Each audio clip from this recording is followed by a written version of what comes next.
সুস্মিতা, আমার চ্যানেলের নাম্বার হচ্ছে দিদি। দেখো এখন থেকেই ভিডিওটা শুরু করলাম। এদিকে দেখো জল এসে গেছে আর এদিকে বৃষ্টি হয়েই যাচ্ছে, বৃষ্টির শেষ নেই। সকাল সকাল উঠেই গেছি, রেশন দোকানে গিয়ে দেখি রেশন দোকান বন্ধ। তা কী করবো, চলে আসলাম। আর ওই জন্যই শাড়িটা পরা রয়েছে।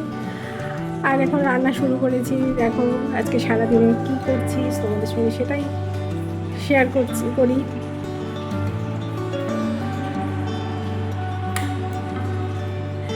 টাইম শর্ট করার জন্য আর এই ভাতের সঙ্গে বসিয়েছি ডিম সিদ্ধ বসিয়েছি। ভাতও হবে, এদিকে ডিমও সিদ্ধ হবে। দেখো আইডিটা কেমন হয়েছে। তাড়াতাড়ি করতে হবে তো ওই জন্য ডিম সিদ্ধ আর ভাত একসঙ্গে করে দিলাম। এরপরে আসছি উপরে ঘর মোছা, যেহেতু কাজের লোক করে, নিচটা কাজের লোক তো দিয়ে কাজ করায় না, নিজের ঘর ঝাড় দেওয়া, ঘর মোছা, এটা সবই সৌম্য করে। সৌম্য ঘর মোছা, ঝাড় দেওয়া, পরিষ্কার করা, এগুলো সবই করে। কিন্তু তোমাদেরকে সেই ভিডিও দেখাতে পারি না, যেহেতু ও ঝাড় দিচ্ছে। তা আমি ও ঝাড় মোছ দেওয়ার পরে আমি তোমাদেরকে দেখাচ্ছি। আর এদিকে দেখো দুপুরে রান্না করেছিলাম ডিম আলু ঝোল, ডাল, উচ্ছে ভাজা আর ভাত। এই ছিল দুপুরের বিকেলে। চলে চা নিয়ে বসে পড়েছি ব্যানার্জি বাবুর জন্য মগে, কারণ উনি বড় বড় পাত্রে চা খেতেই ভালোবাসে। সেই জন্য ব্যানার্জি বাবুর জন্য মগে চা দিয়েছি আর আমার জন্য কাপে। ছেলে মেয়ে তো মানা, চা খাবে না।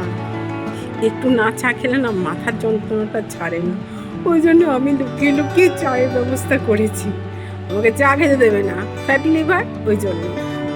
আর জীবনটাই এরকম, বিয়ের আগে বাবা মা ভাইয়ের অধীনে, বিয়ের পরে স্বামী, আর তারপরে সন্তানদের উপর অধীনস্থ।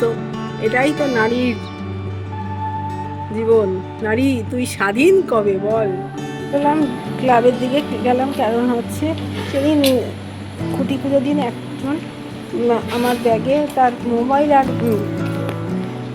চাবি রেখেছিল, কিন্তু সে ব্যাগ থেকে নেয়নি, বের করে চাবিটা, মোবাইল নিয়ে গেছে। মোবাইল তো এখন সব থেকে মূল্যবান জিনিস, ওই জন্য মোবাইল নিয়ে গেছে, কিন্তু চাবিটা নেয়নি। ফোন করে আজকে বলছে চাবি নিয়ে।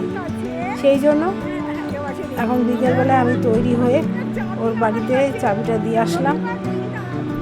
ওই জন্যই সন্ধ্যাবেলায় ওর বাড়িতে গেছিলাম, গিয়ে চাবিটা দিয়ে আসলাম। আমাকে ফোন করে বলে, মিজুরি চাবিটা দিয়ে যে উঠলাম, যে হ্যাঁ ব্যাগে চাবি আছে। আগের ঘটনা বলে হ্যাঁ চাবি রয়েছে। গেছিলাম খুঁটি পুজো অনুষ্ঠানে, সৌম্য তখন ঘুমোচ্ছিল। মাঝে এসেছিলাম বেলপাতা আর ফুল নিতে।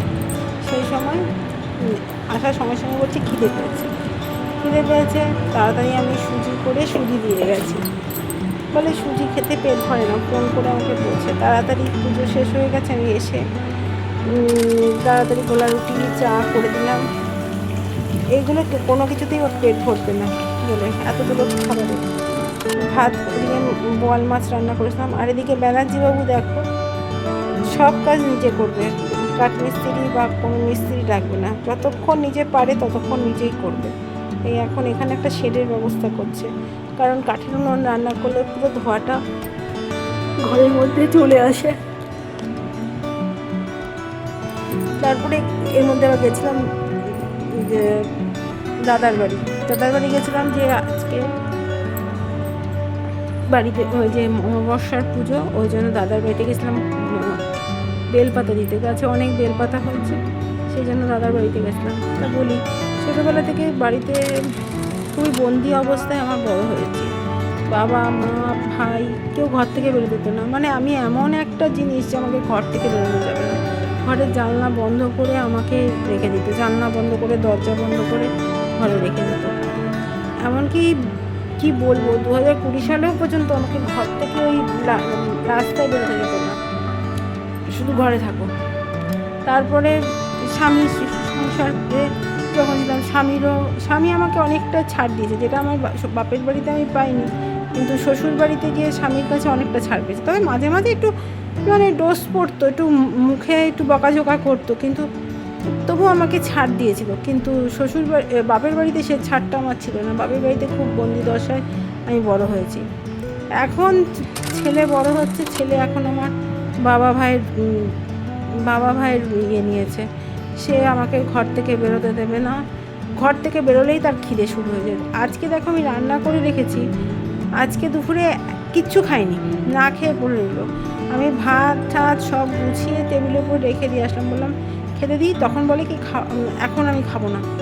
ঠিক আছে, এবার খাবার টাবার গুছিয়ে রেখেছি, সারা দুপুরে খেলো না, তখন আর খিদে পায় না। কিন্তু আমি যদি বাড়ির থেকে এক পা বেরিয়েছি, কারোর বাড়ি যাই বা কোনো কাজে যাই, তাহলেই তখন খিদের মানে এমন খিদে পাবে, তখন আর সে আর সহ্য করতে পারছে না। আমাকে ফোন করে হোক আর যেই করেই হোক, সে ছোটোবেলা থেকেই। একবার কী হয়েছিল, একটা হয়েছিল কি, আমি না আমি সারা জীবনে মানে আমি বেলা জীবন নিয়ে আমাকে আটকাইনি, যাও তুমি যেখানে যেতে চাও যাও। একবার যে দুস্থ মানুষদের বই খাতা প্রদান সেই অনুষ্ঠানে গেছি, বসে আছি, আমাকে ফোনে বলছে খিদে পেয়েছে এক্ষুনি এসো। আর এমনভাবে বলেছে পুরো মাইকে পুরো পাড়ার লোক শুনতে পেয়েছে যে ওর খিদে পেয়েছে, এই রকম ছিল। সেই ছোটোবেলাটা এখনও আছে, আমি বাড়ির থেকে বেরোলেই ওর খিদে পেয়ে যায়। তাই আমি বলি যে নারী তুমি কোনোদিনই স্বাধীন না। তুমি বাপের বাড়িতেও ছিলে পরাধীন, শ্বশুর বাড়িতেও স্বামীর কাছেও পরাধীন। নিজের ইচ্ছা কিছু করা যাবে না, তখনই স্বামীর চোখ রাঙানি, বা স্বামীর উপরে জোর গলায় কথা বলা যাবে না, তখন তার চিৎকার শুরু হয়ে যাবে। আর তারপরে স্বামীর পরে ছেলেকে তৈরি করে যাচ্ছে, সেও চোখ রাঙায়। তা নারী তুমি কোনোদিনই স্বাধীন না, তুমি সারা জীবন পরাধীন। তা তোমাদের বলি, যারা আমার চ্যানেলে এখন নতুন আছো, তারা অবশ্যই ভিডিওটা দেখছো, অবশ্যই চ্যানেলটাকে সাবস্ক্রাইব করনি, তারা অবশ্যই চ্যানেলটাকে সাবস্ক্রাইব করে বেল নোটিফিকেশানটা অন করে দিও, যাতে আমি ভিডিও ছাড়লেই তোমাদের কাছে নোটিফিকেশান চলে যায়। আর যারা আমার বন্ধুরা আছো, তারা একটা লাইক একটা হাইপ করে দিও। Tata, bye bye. তোমরা আমার ভিডিও দেখো, আমি ঠিক তোমাদের কাছে চলে যাব। আর আমি লাইভটা ঠিক সেভাবে করতে পারছি না, কারণ আমার শরীরটা ঠিক ভালো যাচ্ছে না, টালমাটাল চলছে, সেই জন্য আমি লাইভটা করতে পারছি না। তোমরা আমার ভিডিও দেখো, আমি কমেন্ট পেলেই আমি তোমাদের কাছে চলে যাব। টাটা, বাই বাই, আবার দেখা হবে নতুন কোনো ব্লগে।